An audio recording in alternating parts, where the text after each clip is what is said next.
स्वामी विवेकानंद कहते हैं कि सच्ची खुशियाँ और आंतरिक संतोष बाहरी चीजों में नहीं बल्कि हमारे मन की स्थिति में निहित है। जब हम संतोष के साथ अपनी परिस्थितियों को स्वीकार करते हैं और दूसरों के प्रति उदारता और ईमानदारी से पेश आते हैं तो हमें सच्चा आनंद प्राप्त होता है। इस कहानी में हम देखेंगे कि कैसे एक छोटी बच्ची ने संतोष और ईमानदारी का रास्ता चुना और उसका जीवन बदल गया। कहानी शुरू करने से पहले अगर अभी तक वीडियो को लाइक नहीं किया तो लाइक कर लें और चैनल को सब्सक्राइब भी।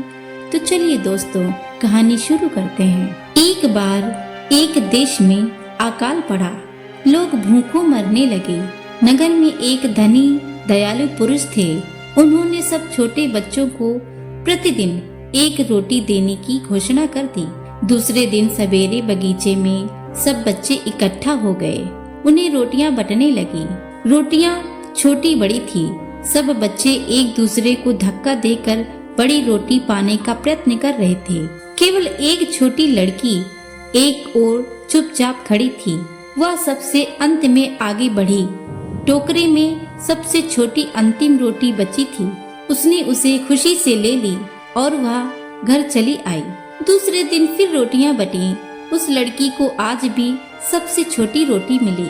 लड़की ने जब घर लौटकर रोटी तोड़ी तो रोटी में से सोने की एक मुहर निकली। उसकी माता ने कहा कि मुहर उस धनी को दे आओ, क्योंकि ये मुहर उन्हीं की होगी। गलती से इस आटे में गिर गई होगी। लड़की दौड़ी दौड़ी धनी के घर गई। धनी ने उसे देखकर पूछा, तुम क्यों आई हो?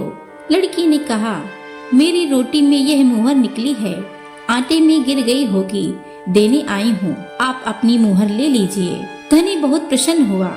उसने उसे अपनी धर्म पुत्री बना लिया और उसकी माता के लिए मासिक वेतन निश्चित कर दिया।